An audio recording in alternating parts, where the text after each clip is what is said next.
আসসালামু আলাইকুম বন্ধুরা, স্টোরি পপ 23 এর আজকের আসরে আবারও তোমাদের স্বাগতম। আজ বলবো একটি দুষ্টু মিষ্টি গল্প। হামজা, রমজানে সেহরিতে উঠতে তোমার কেমন লাগে? বাবা, সেহরির সময় মনে হয় বালিশ আমাকে আঠা দিয়ে আটকে রেখেছে, একদম উঠতে পারি না। আসলে শয়তান আমাদের আটকে রাখে, তাই ঘুমানোর আগে দোয়া পড়া খুব জরুরি। আমি জানি বাবা, দোয়াটা হলো আল্লাহুম্মা বিসমিকা আমুতু ওয়া আহবিয়া। রাত অনেক লম্বা, ঘুমাও হামজা, আরাম করো। সেহরি খেয়ে কি হবে? চোখ খুলেই যখন বলবে আলহামদুলিল্লাহিল্লাযী আহতায়ানা, তখন শয়তানের সব গিট ভেঙে যাবে। ইয়েস! তাহলে কাল থেকে আমিই জিতবো, শয়তান হারবে। হামজা, সেহরি না খাওয়া মানে কিন্তু বড় লস। নবীজি বলেছেন এতে বরকত আছে। আমিও সেহরি খাবো, খেয়ে আমি লম্বা হব। মনে রাখবে হামজা, নিয়ত মানে মনের ইচ্ছা। তুমি কাল রোজা রাখবে ভাবলেই নিয়ত হয়ে যায়। বন্ধুরা, তাহলে কাল থেকে মিশন সেহরি শুরু। আল্লাহ হাফেজ। আজকের মতো স্টোরি পপ 23 এনা এপিসোড 04 এখানেই শেষ। আবার দেখা হবে নতুন কোনো গল্প নিয়ে। ততদিন ভালো থেকো, সুস্থ থেকো আর আল্লাহর পথে থেকো। আল্লাহ হাফেজ।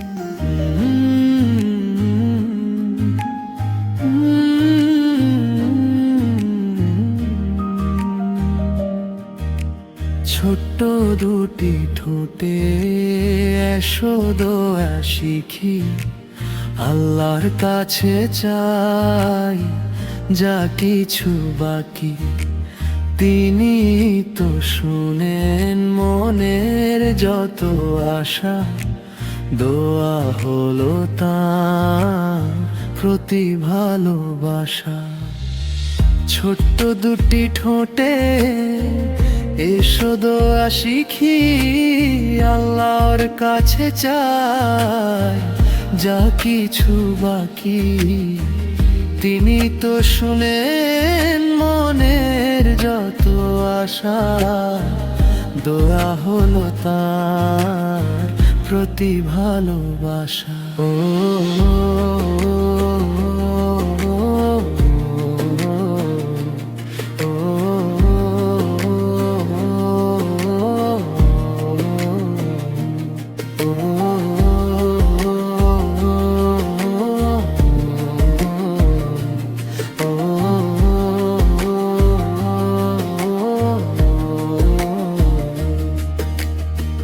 ওই আকাশে দেখো তারার মেলা, আল্লাহর হুকুমে কাটে যে বেলা, তারই নামে শুরু সকল কাজ ভালো, জীবনটা সাজাই ছড়িয়ে তার আলো।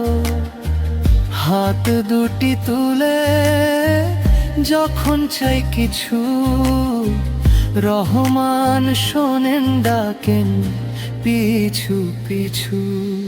ছোট্ট দুটি ঠোঁটে এসো দোয়া শিখি, আল্লাহর কাছে চাই যা কিছু বাকি, তিনি তো শোনেন মনের যত আশা, দোয়া হলো তার প্রতি ভালোবাসা।